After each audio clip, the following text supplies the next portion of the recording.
everybody by Yogamaya as a regular falls asleep at that particular time. And that is why no one actually knows what happens. And that and sneak in and replace the child. So for Yashoda, this is her child. And right from her childhood, for the first time she sees Krishna. And Gopal who describes that. Right from his childhood, Krishna's eyes are very big and broad. As we have that song where, what is that? Vishal. Nayanam Vishal. So, like that, his large eyes, his beautiful body, and Yashoda eyes. Krishna becomes her very life. And as a mother, is constantly thinking of protecting Krishna, caring for Krishna, making sure he grows up. Now, every child is mischievous. Every child gets into dangerous situations. But it seems as if two things. Krishna seems to find danger and danger seems to find Krishna. And that increases Yashodamai's anxiety even more. Right from the beginning, Yashodamai, she, in one sense, her primary mood in which is maternal emotion, but in one sense you can say anxiety is a part of a mother's job description. So for her, right from Krishna's early childhood, she just can't do anything. She's left Krishna very safely in his crèche, inside the security of the house, and then someone sneaks in. And that person looks like a very sweet and very gentle and very loving woman. And who is that? Putana. And when we ourselves do something by which we give access to someone dangerous, we give access to that person to our child. From that time onward, oh, yes, parents will become ultra protective. So for Yashodamai, from that time, oh, there's something special about this child. It's wonderful, but it's also dreadful. Something dreadful seems to be happening all around him. And from a mother's perspective, there's constant anxiety. So she tries to keep Krishna with her as much as she can. She puts Krishna down for one moment, and in that moment a storm comes and she can't see anything. And the storm goes and she says Krishna is not there. Where is Krishna gone? Just searching and crying and frantically running around, and then she is told by some of the gopis, he's high up in the sky. What? And she knows there is a demon in Krishna in the lap of Krishna. That demon is holding on to Krishna. She just can't believe it. What is happening? And Krishna is actually having a free joyride in the sky. But from Mother Yashoda's perspective, it is utterly devastating. Each of these incidents, their demons are coming and trying to attack Krishna. So, from the Brajavasis' perspective, they just don't know what is wrong. What is this? The Brajavasis have been living very peacefully. They are cowherd people. They pay their taxes regularly. They don't trouble anyone. Why is anyone troubling us? They just can't understand. And for Yashodamai, it's right from his childhood. So it is described that Krishna has brought in three phases in his life. So the first 5 years are called as the Kaumara phase. And Anandamaji would describe that each of these phases is especially conducive for a particular relationship. The first 5 years are especially nourishing for the Vatsalya Bhava. So that time, for a child, the parents are the whole universe. And for the parents, the child is the whole universe. It's then the next 5 years are where it's a Paugunda, and that is time when it's a Sakyas. That's when Krishna has friends and he goes out with his friends. And that is the time when Krishna's adventures start happening outdoors. See, when Krishna is a small baby, at that time the demons have to come inside the home, inside the village, to try to attack Krishna. But then afterwards, the demons are outside. They try to attack Krishna outside. And Yashoda hears about those. In one sense, now Krishna has grown, she can't keep Krishna at home all the time. And every day she knows Krishna is going out, what is going to happen to him? She has immense anxiety. But through that anxiety, her absorption in Krishna is increasing. And her constant immersion in Krishna. How is Krishna? What does Krishna need? Where is Krishna? How will he be doing right now? That is immensely, her thoughts cannot go anywhere else. So, but even before that happens, it's like either danger seems to find Krishna, or there's a festival at home, and she thinks, where should I keep Krishna? She keeps Krishna safely hidden under a cart. She says, nobody will find him. But the cart itself is a demon. So, she has to be constantly worried. One is danger finding Krishna, and the other is Krishna finding danger. So Krishna, at two ways, Krishna is mischievous, and she ties Krishna up. We talk about Damodar Lila a little later. But then while she ties Krishna, Krishna drags the water along and goes. What more can I do? If I tie a child up, that itself is a harsh thing to do. But she does that out of her love.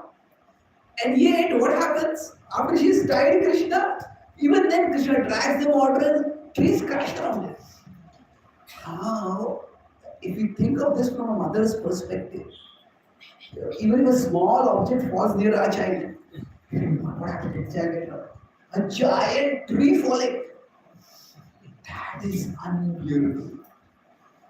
But she not only does that, and that particular incident, among all the incidents, the Damodar Lila is actually the most turbulent for Mother Yashoda.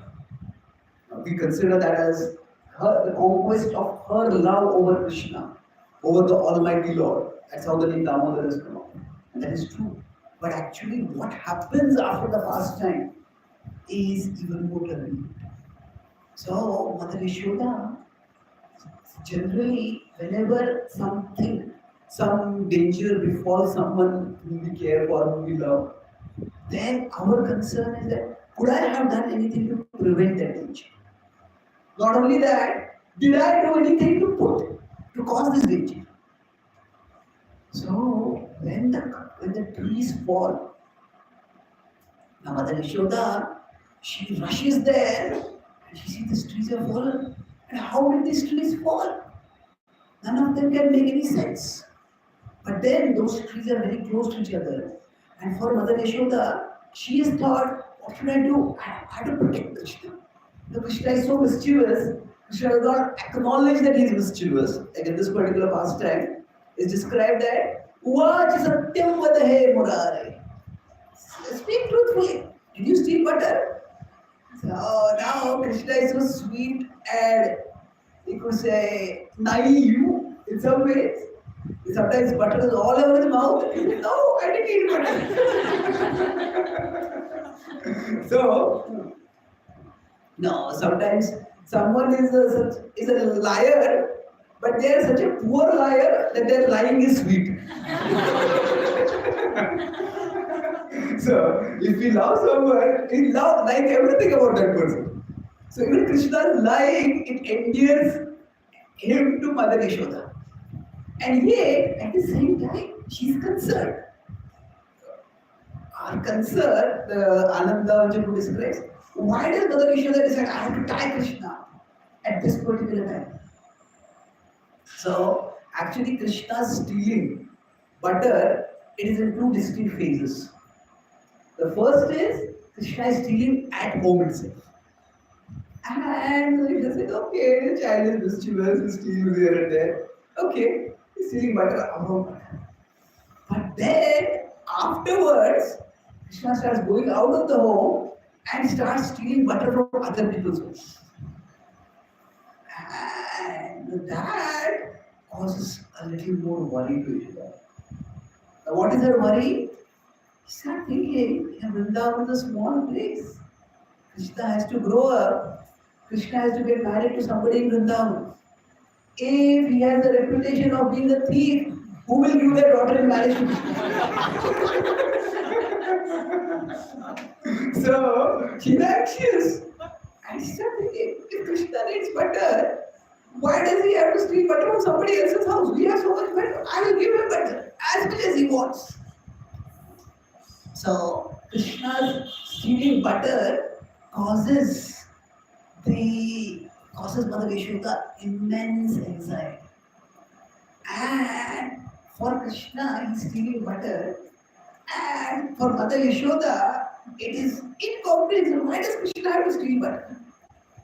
And there are some similarities between ignorance and transcendence.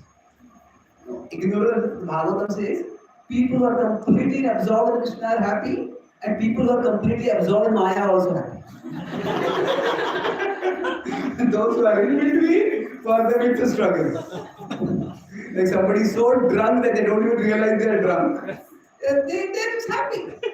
Okay, afterwards hangover is going to come, headache is going to come, this is going to come, and right now I'm happy. So it's like that. So Krishna's butter stealing pastimes are Mother Shiva can't understand why is he stealing butter. And similarly, people who just know a little bit about Krishna, they also can't understand why is Krishna stealing butter. Or rather, it was when the European colonialists came to India, and they came to Bengal and to North India, and they saw all these wall murals and paintings with a small child, sweet looking child with butter on his face and broken pots nearby. Who is this? This is God. Now they have the idea of God as a wise old man with a long beard who sits on a cloud and throws thunderbolts of the sinful, casting them to hell forever. The idea of a child crawling on the ground being God was theologically not only incomprehensible but sacrilegious for them. It's blasphemous. How can God? I said, okay, what is he doing? He's stealing butter. That completely intellectually short-circuited. It's why would he steal? How can God steal? And why would he steal butter of all this? So, that butter actually represents the labor of the love of the gopis. The first word in this verse is Jagdho. The gopis labor, they churn. So when they churning, they are investing the labor of their heart into making the butter. And when Krishna is stealing the butter, Krishna is actually stealing the love of their hearts. And he's entering closer and closer into their hearts. Now, Krishna is having a very sweet, loving reciprocation in his own mischievous and endearing way. But Mother Yashoda, however, is all children are naughty. But as parents, you have to draw a line somewhere. You cannot steal. You cannot steal from anyone else's house. So, Uvaj Satyam Vadahe Murari. Normally, it is when we go to court or when we come in front of the DDPs, we will always speak the truth. I'll speak the truth and I'll speak nothing but the truth. People put their hands on the Gita, the same who can say. But Mother Yashoda is the only person who can say, God, speak the truth now. So, this is the exalted nature of her love for Krishna. That she, because of her Vatsalya, her maternal mood, her relationship is, first there is anxiety to protect Krishna from external danger, and there is anxiety to protect Krishna in one sense from himself. That's why when the sages tell, oh, Krishna is God, he says, God, he can't even control his senses. How can he be God? when he is hungry, he steals butter. He is not God, he is just a sweet child. And even when Krishna shows his universal form, but then you have seen that universal form, and could my child be God? No, he's not God. And Krishna also shows it for some time and he hides it. So in Mother Yashoda, that mood of complete absorption in Krishna, in a mood of service to Krishna, is what is there? Service means she's anxious to protect Krishna. There are times when Sri Prabhupada also manifested that mood, especially when the Juno project was in danger. The Prabhupada wanted to protect Krishna, the lady of Krishna, Rasadiya, protect the temple. So Prabhupada writes in the purpose also in the 10th canto sometimes that a devotee is anxious for protecting Krishna. And Prabhupada told one Krishna Maharaj at one time in the Juno project was a lot of trouble. He says, your anxiety for serving Krishna will take you to Krishna. So Mother Yashoda, in one sense, the Vatsalya Bhav is her mood of service, but even more than that, is the anxiety for the sake of Krishna, for protecting Krishna from danger and protecting Krishna from putting himself into danger. That is the defining flavor of her relationship.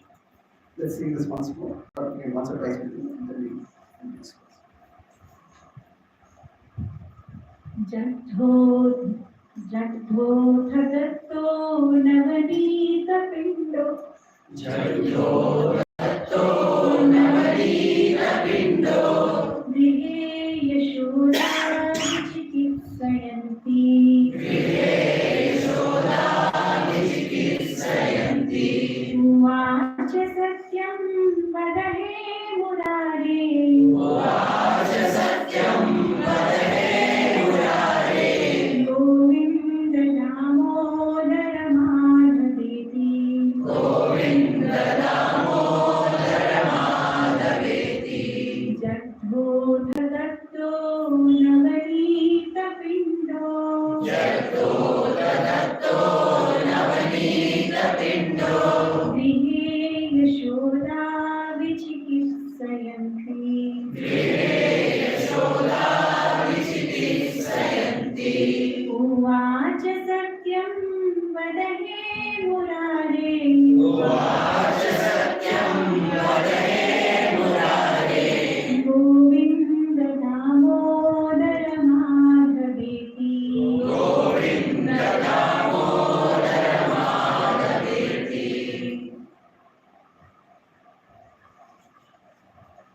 Prabhat Kale Varavallava. So Prabhat Kale. So we are going to know the Sakhyaras. This is 29 text. So every morning, Prabhat Kale. We have Prabhata Sandhya, we have Venkatesha Prabhat. So morning. In the morning, what happens? Varavallava. So the Gopas, the best among the Gopas, they all dress and come to Krishna's home. Gorakshanartham. Go Rakshanartham. They are going to protect the cows. They are going to take the cows and the cows to the forest for grazing. But when they are going to graze the cows, they have a sense of responsibility. They have to protect. Go Rakshanartham. Druta Petra Dandaha. Now the Brajavasis are not soldiers. They are not warriors. They don't have weapons. They don't have swords and bows and arrows. Sometimes they have, but the Gopas are small. But they have Dandaha, the stick. Danta, Akarayam. So they come Anandamadhyam. They come outside the home of Krishna and Anandamadhyam, that Lord who is unlimited and unending. They are calling him, Krishna, come on, wake up, we have to go now. Agarayanasur. So this fourth line, the third line actually, all the words it are starting from the sound of Akaren Asur Anantamadhyam. So the Asur is not a demon, Asur is immediately. Come quickly. So Krishna, come immediately. You want to go out, it's time, you have to go and play. They are going to protect, but they are going to do their, in one sense, work. But the Gopas are the ultimate example of the small Gopas, and work is play and play is work. Isn't it forget? They're eager to do that. So Govind, so they're outside Krishna's home and they're calling her Govind Damodara Madhavi. प्रभातकाले वरवल्लभौघा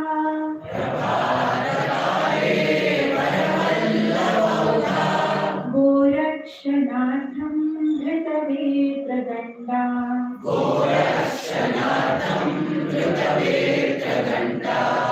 आकारयामासुरनन्तमाद्यम्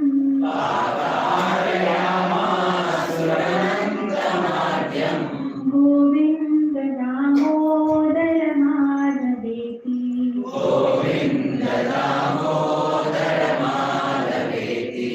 प्रभातकाले वरवल्लभौघा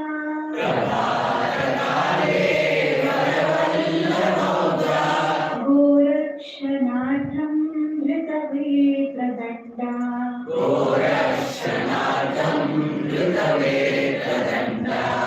आकारयामासुरनन्तमाद्यम्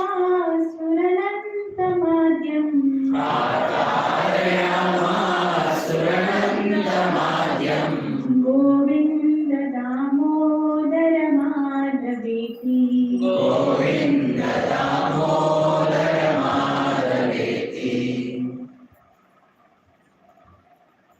So, the nature of love is that it brings connection but also brings tension. So, multiple ways. But as Krishna grows, Krishna discovers friends. As a newborn baby, initially the newborn baby doesn't even know that there is a person called a mother existing. The baby is just self-aware, that's all. And even if the mother is breastfeeding, the baby doesn't even understand. Okay, there's something soft that comes from something soft, that's all. And there's a person over here.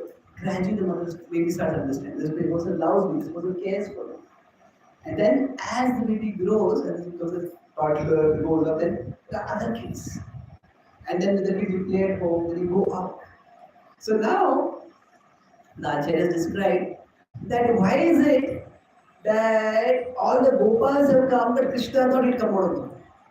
Is it that Krishna is lazy? Does Krishna wake up late? So they say no. Actually, Mother Yashoda loves Krishna so much, she wants to cherish every moment that she can spend with Krishna.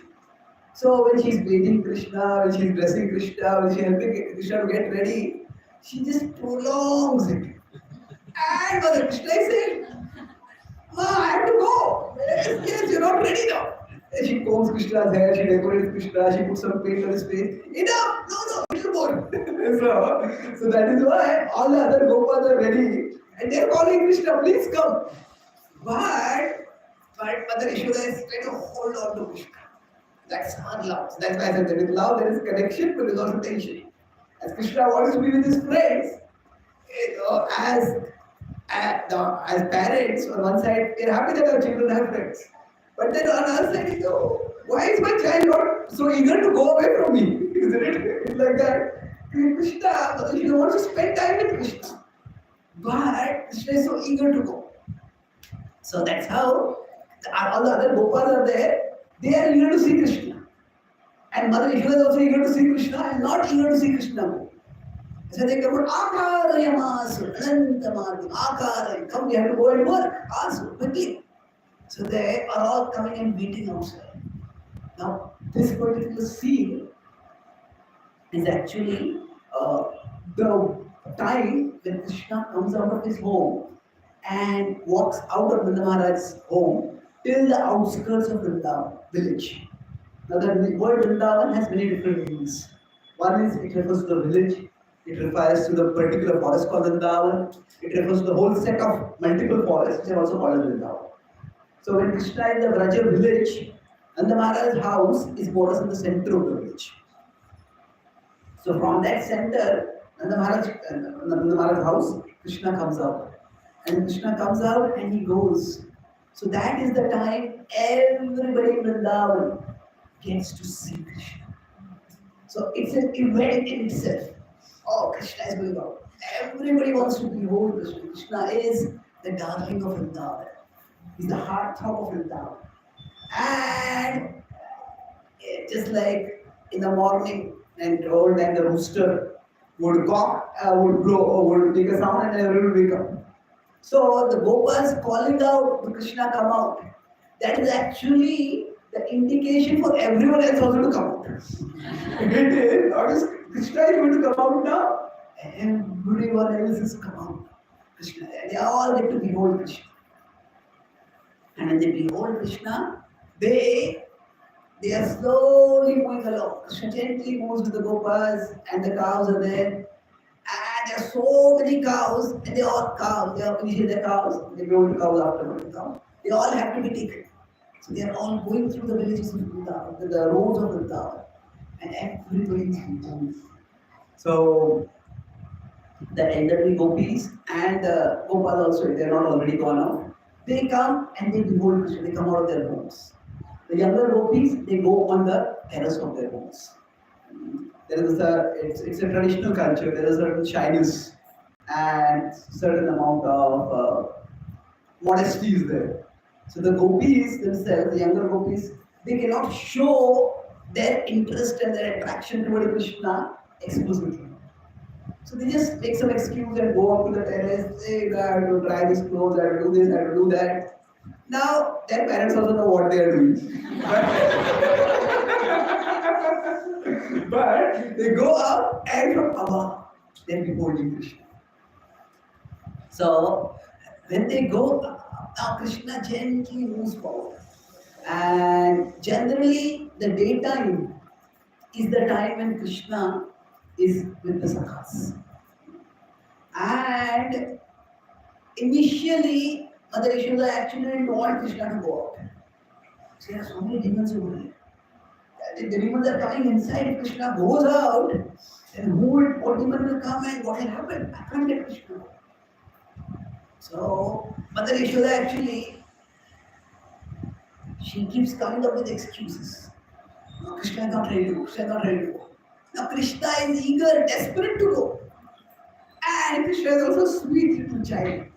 So he knows, what to ask my mother and what to ask my father.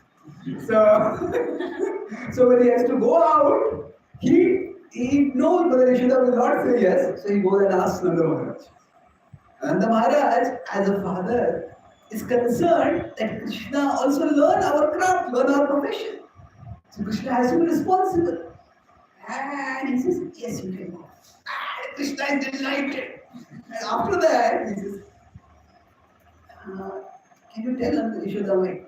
And then Nanda Maharaj understand what Krishna has done.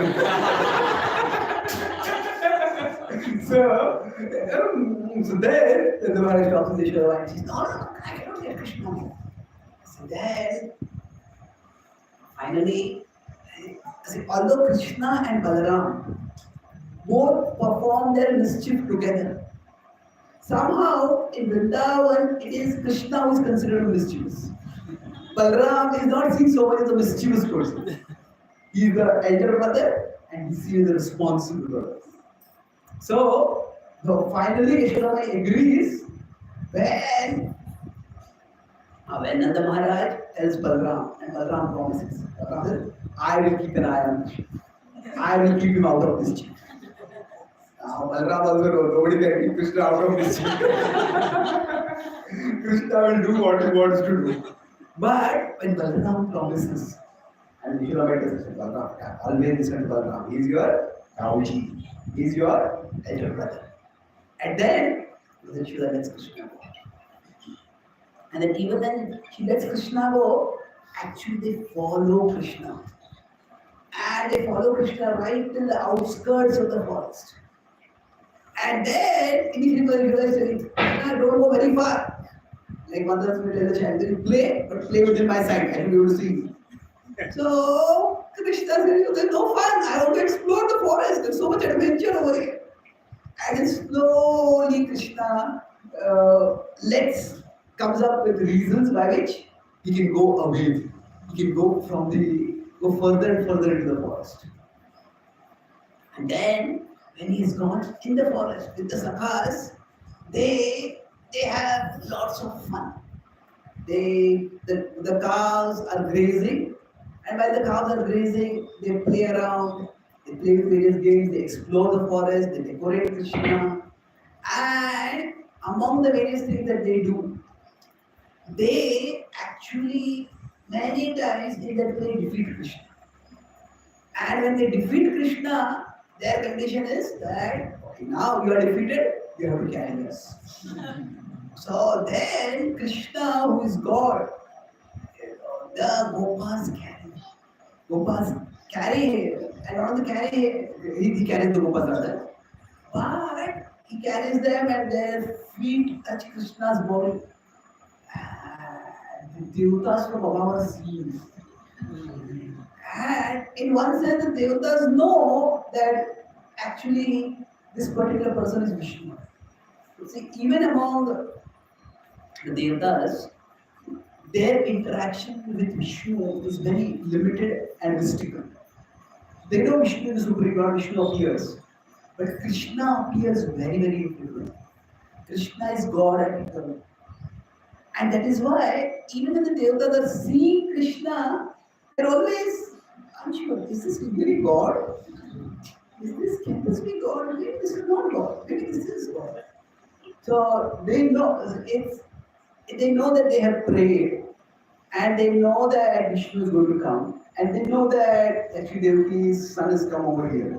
So they know certain things. But Krishna's activities themselves are so childlike, so bewildering that this cannot be God. So even when the demons come and demons are killed, actually speaking, when we talk about Kamsa, we'll discuss about it more. Kamsa knows that Krishna was between them. The demons go to kill Krishna and the demons get killed.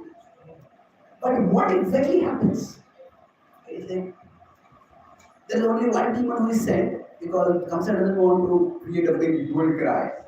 He said, anything one demon is enough to kill this small child. But then one demon gets killed and nobody is left to tell the story. What happened? How did the demon die? There's no CCTV camera, otherwise they're doing do live broadcast, live streaming. Okay, what happened? So in one sense, the devatas also know that Krishna is God and they see Krishna killing the demons. But what happens? After Krishna kills the demon, after that again he starts playing like such an ordinary child. This child, how can this child be God? So one of the acts where there is bonding among people is what is called commensality. Commensality is when people eat food together. That's why bhumte bhoje te chai. That's one of the characteristics of affection among people. So now the Gopas, they go out, they all have brought their lunch, the mothers have given them, and they sit and take food together.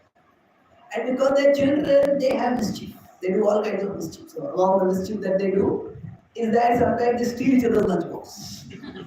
And sometimes they steal from each other's plates and eat. So like that they're all having fun with each other. And but now, even among the Gopas, Krishna is the son of Nanda Maharaj. Nanda Maharaj is the king of the Gopas. So, while the word Maharaj is used for to refer to king, and normally the king is a Kshatriya. But it is also that each Varna will have its own leader. And that leader may also be referred to as Maharaj. So, although Nanda Maharaj is not a Kshatriya, but he is the leader of the Vaishya community. That's why he is referred to as Maharaj. So, he is the prince. Krishna, the son of Nanda Maharaj, is the prince. So, some of the Gopas are more, their parents are more wealthy, some of the Gopas are not so wealthy. So, when Madhumangal is there, so at that time, the Madhumangal is a Brahmana. Gopal would describe that he's actually the grandson of Purnamasi. And they both of them come together. So, now it is at least around Gopal version. Madhumangal does not have parents. He's taken care of only by his grandmother. And so he is not that well to do. So once he has brought some buttermilk and he sips the buttermilk, it's not so good. So he thinks that if Krishna sees there's buttermilk, Krishna will want to eat it. Says, this is not really good for Krishna.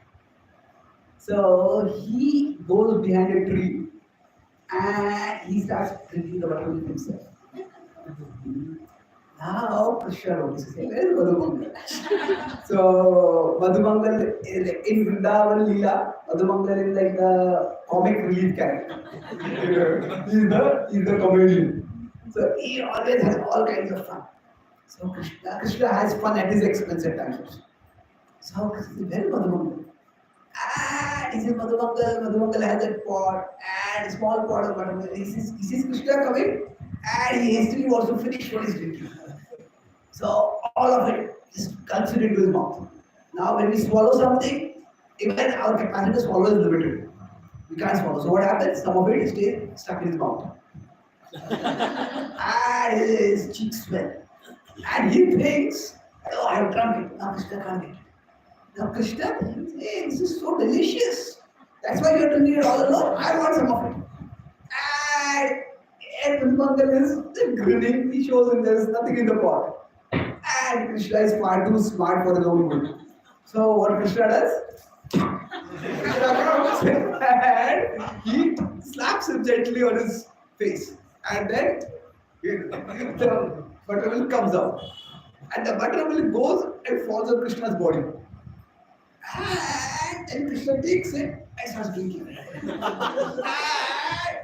And Krishna's eyes are moving. It's very enjoyable. It's so tasty. And from above, Brahmaji sees. He gets the ultimate culture shock. He said, generally, if you're eating food, to spill food from our mouth is itself, anywhere spilling is not good.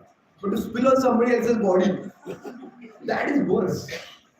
And then for that person to take the food and spill and eat it. This is so unclean, uncultured. What is this? This cannot be God. So now there's a part of Brahmaji who says, yes, I know this is God. Other part is this cannot be God. And that's why Brahmaji gets that foolhardy desire. So I have to test. Is this really God? So the Sakhyaras pastimes are so sweet and endearing that even the devatas get bewildered. Krishna is so playful. There is an aspect of Krishna that is powerful. But that powerful aspect of Krishna is subordinated to his playful aspect. Even when he kills demons, it is Bala Krida Kam Iva. When Uddhava is remembering Krishna's pastime, he says, it's like a child playing. Child while playing may break some toys, child may throw things about and on the break. So Krishna's even powerful acts of killing demons are very playful acts. Some demon comes, Krishna just extend his arm and his hand goes into the demon, the Kesha, and the demon dies. Somebody else just playfully walks inside the demon and then breaks open the stomach. Who is that? Us. So all the demons that Krishna kills, it's very effortless. Now, so although Krishna is powerful, for the Gopas, his power only adds to the enjoyability of their playfulness. It doesn't detract from that. Although Krishna does extraordinary things, actually that doesn't make them think, oh, Krishna is God. Oh, Krishna is so sweet and Krishna is so nice. And he's powerful, that adds to the fun. That's all. So that way, in Vrindavan Leela, and Krishna does show his godhood at times.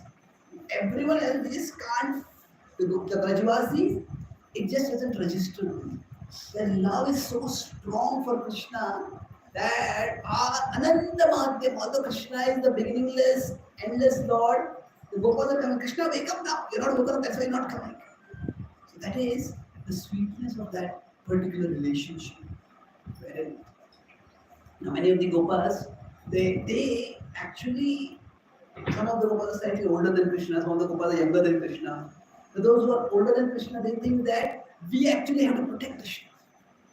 And that's why when Krishna lifts the Govardhan, these Gopas also put Dutravetra Danda, the Danda. They put anything, Krishna is strong enough. It is our strength that is holding it up. So that way, they have that attitude. Or the God, Krishna is the protector of everyone. For the Braji, for the Gopas, he's just their sweet friend. And when they're older, they have that attitude. They have to protect Krishna. This is Krishna in the Sankhyas. And that same Sankhyas will manifest in a different way with Arjuna and with Uddhava. But in Vrindavan, it is the most endearing. Like we can make friends throughout our life.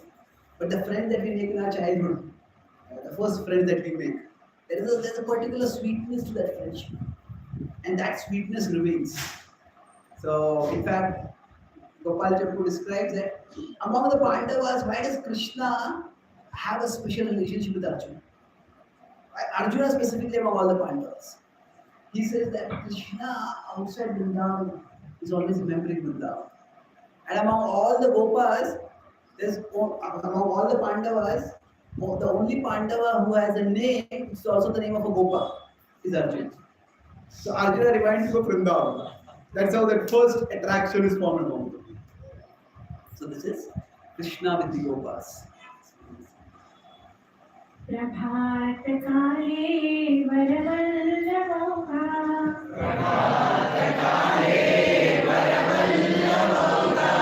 गोरक्षनाथं धृतवेत्रदण्डा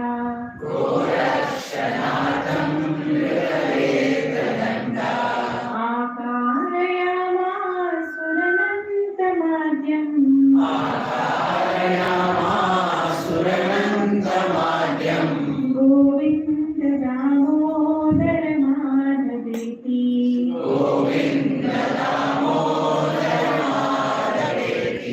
प्रभात काले वरवल्लभोगा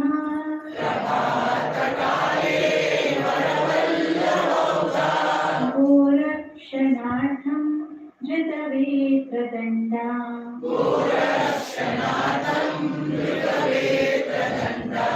आकारयामासुरनन्तमाद्यम्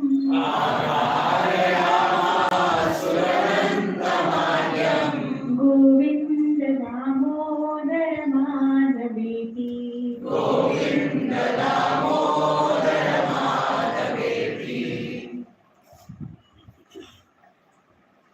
Discuss one more verse. Now, there are dangers which Krishna goes into, and there are dangers which come to Krishna. The dangers which come to Krishna are broadly from two sources. One is some come from the demons, and the other is some comes from the Devatas. So Devatas are primarily Indra and Brahma and two Vedas. Now, among the demons, there are some demons, or most of the demons, are actually sent by Kamsa. So those demons are like outsiders who come in to specifically the purpose of killing Krishna. Now there is one demoniac being who is residing in Vrindavan itself, and that is Kaliya. So we discuss the Kaliya pastime. We discuss about demons later in our future classes. So here is that Jalashaye Kalyamardhanaya, Krishna himself, Jalashaye, Jalashaye, the body of water. For defeating Kaliya, he entered into that. So, Yada Kadamba Apatan Lare, that Lord Bulare, from the Kadamba Apatan, he leapt into it. And Gopanganas Chakrushu, Etya Gopa. So when all the Gopas, the Gopis, everybody in Vrindavan, they heard about it, Chakrushu, they just were filled with anxiety and agitation. Why would Krishna do something like that?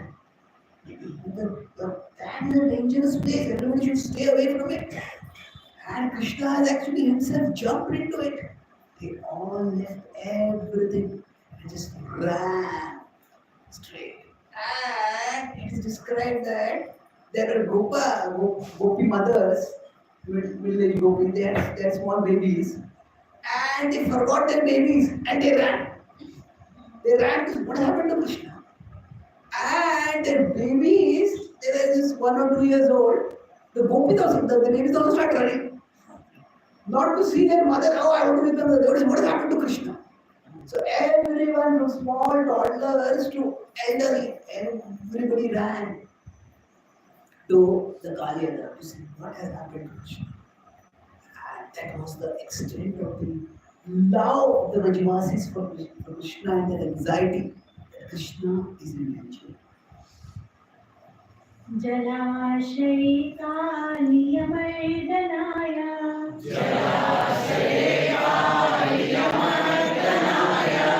यदा कदम्बादपतन् मुरारी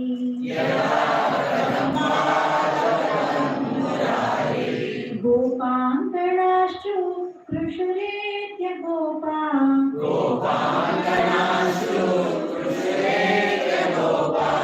गोविन्द दामोदर माधवेति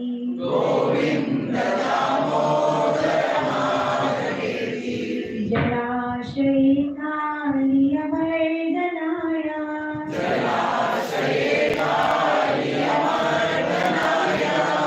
यदा कदम्बादपतन् Murari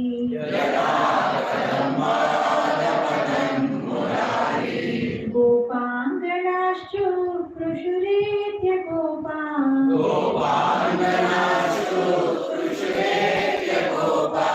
Govind Damodar माधवेति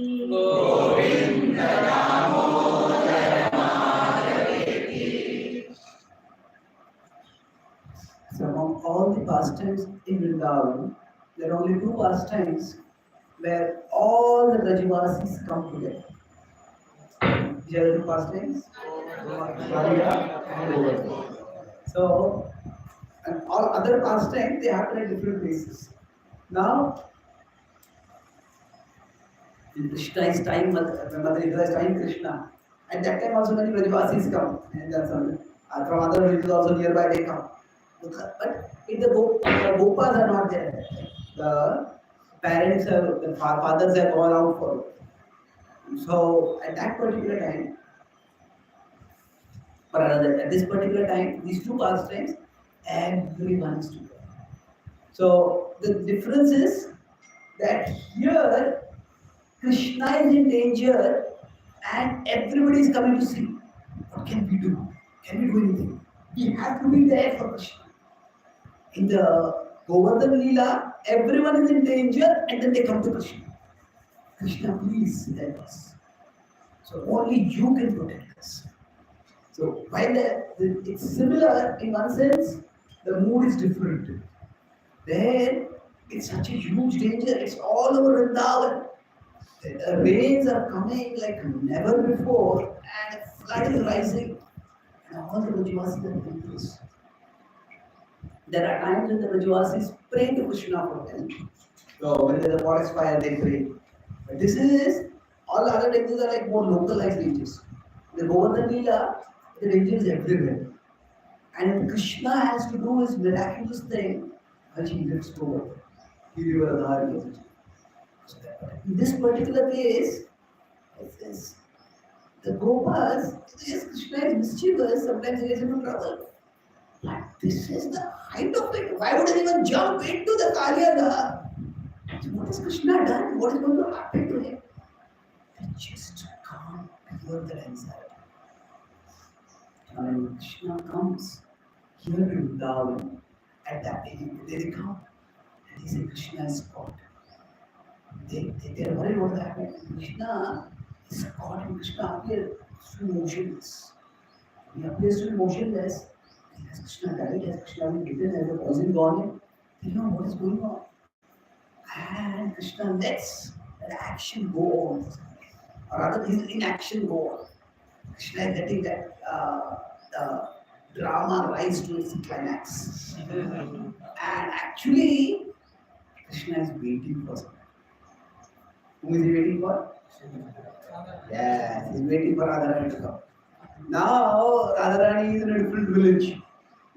And from there, Krishna is going to have many dances with Radharani. And then after Allah is going to perform. But that is still some time.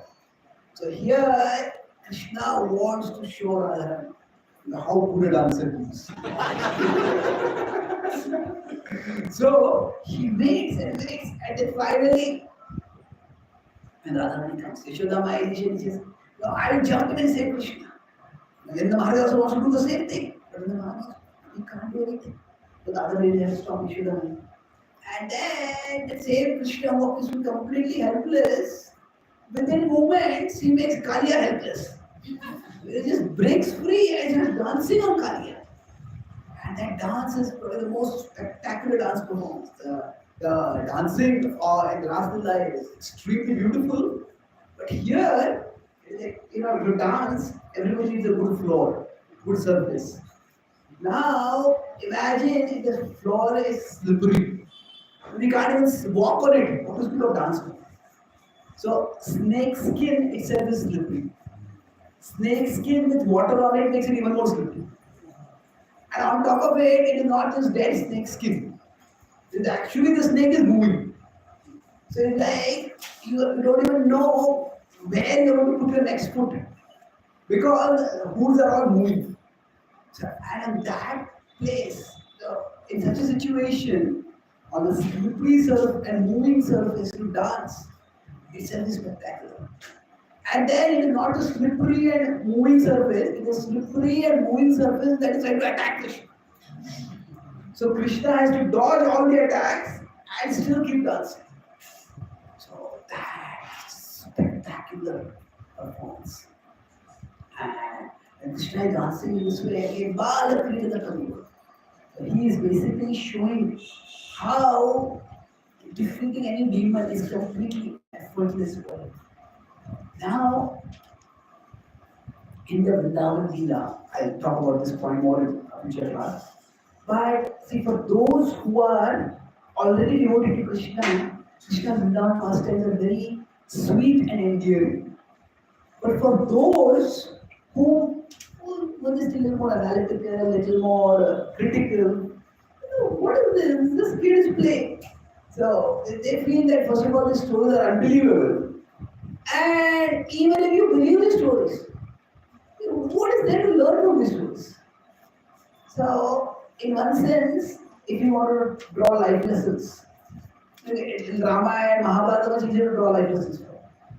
It's very difficult to draw life lessons from Krishna's childhood past. We can draw some devotional lessons, but not life lessons.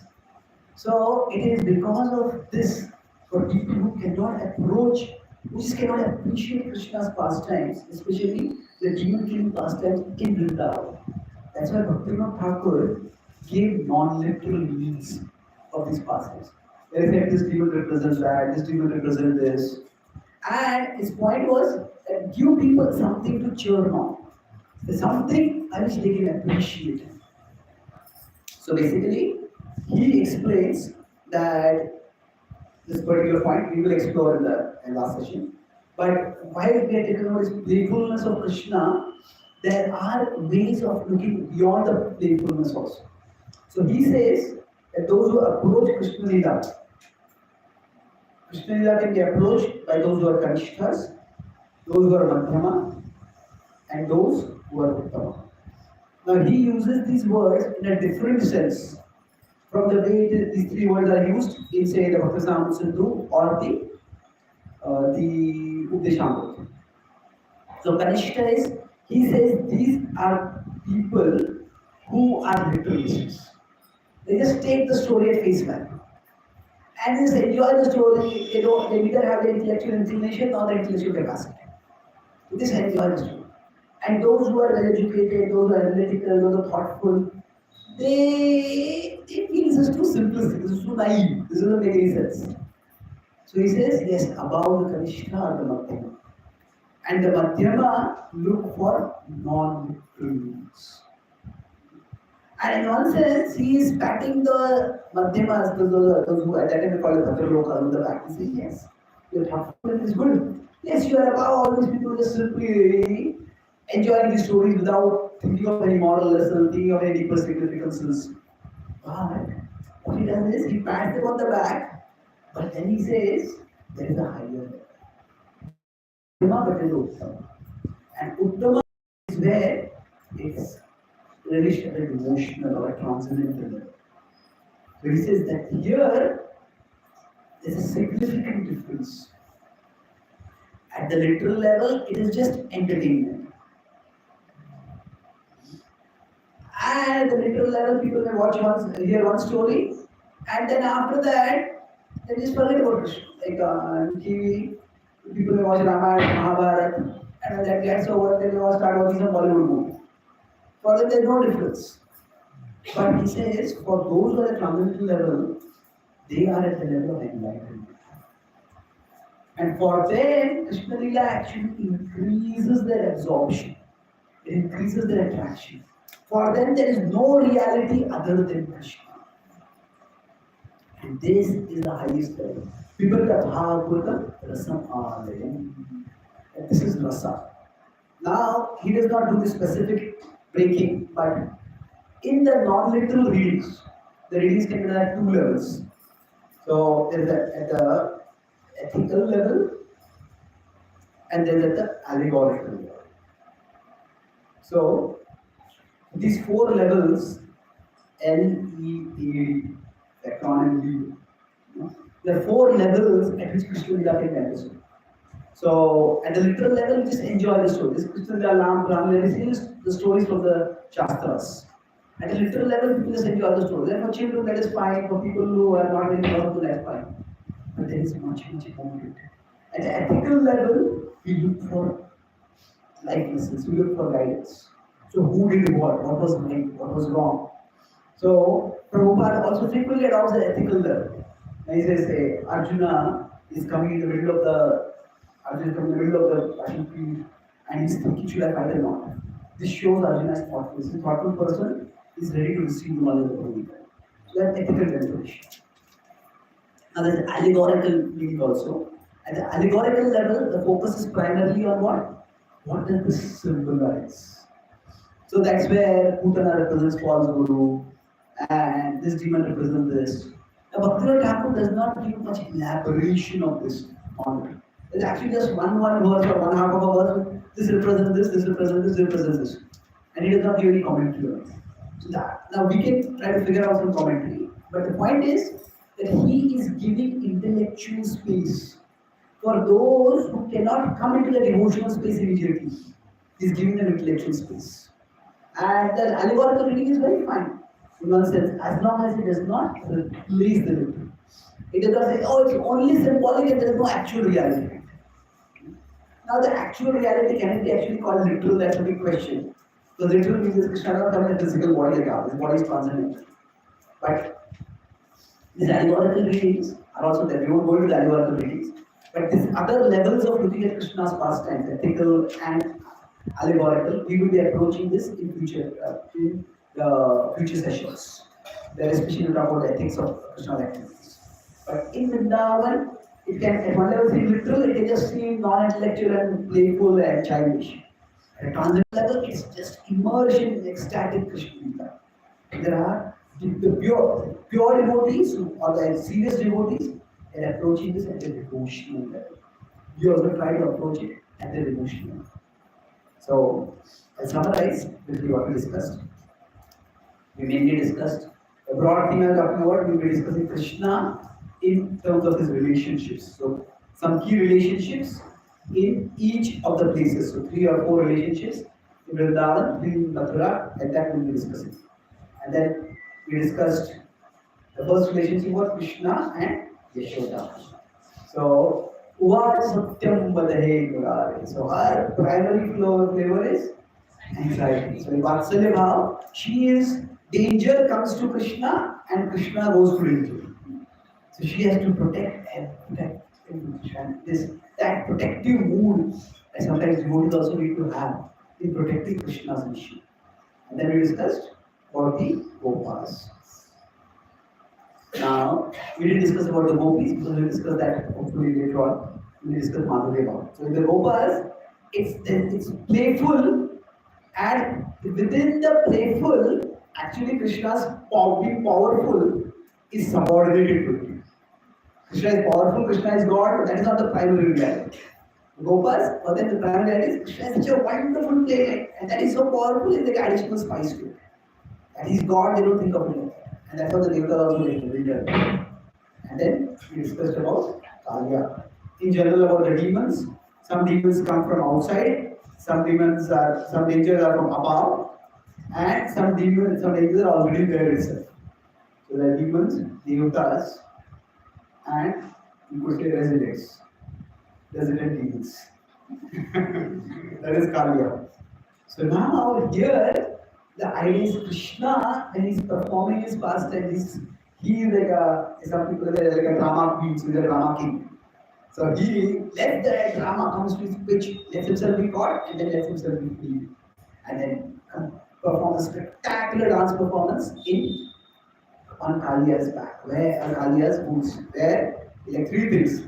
It's a slippery, moving, and attacking. Slippery because it's wet, slippery wet. So on that surface to dance, an extraordinary performance. And finally, we discuss how these four levels at which Krishna's pastimes can be understood. Today we focused on the devotional level only. We will discuss subsequent classes at the other levels also. Thank you very much. Shri Krishna Bhagwan ki Jai. Shri Prabhupada ki Jai. Gaur Bhakta ki Jai. Gaur Hare Krishna, let us thank His Grace Chaitanya Charan Prabhuji, Lord enthusiastic. When Prabhuji chose this topic, I personally was so eager. My attraction of Krishna is Kurukshetra. I don't know why. Maybe I'll ask the reason why to Prabhuji later, but somehow the Kurukshetra part always attracts me. Not that it doesn't, but Kurukshetra is more. I'm sure for all of you also, there's some aspect of Krishna. And there's such a nicely designed seminar by Prabhuji. All four of them. Today we did Vrindavan Lila. And, tomorrow I think it will be Mathura, then Kurukshetra, then finally Dwarka. Right? So don't miss any of these. Today I'm very extremely sorry for the delay, but it was inevitable that Shilpa Mataji's mother spectral body, absolutely. Some of us had to go there. So since all of us are assembled here, I request everyone in front of Lilananda Mother Mom, let's pray for her soul. The three Lord Hare Krishna mantras in your heartfelt way. Hare Krishna, Krishna Krishna, Hare Hare, Hare Rama, Rama Rama, Hare Hare, Hare Krishna, Krishna Krishna, Hare Hare, Hare Rama, Rama Rama, Hare Hare, Hare Krishna, Krishna Krishna, Hare Hare, Hare Rama, Rama, Hare Hare. Please take time to visit her, maybe over the weekend. Because devotees at these times, they really need our love and care, especially her mother. I'm sure everybody here has eaten something that she has made. Because we attended so many satsangs. Maybe that would not have happened yesterday night. She would have been here, sitting here to lecture.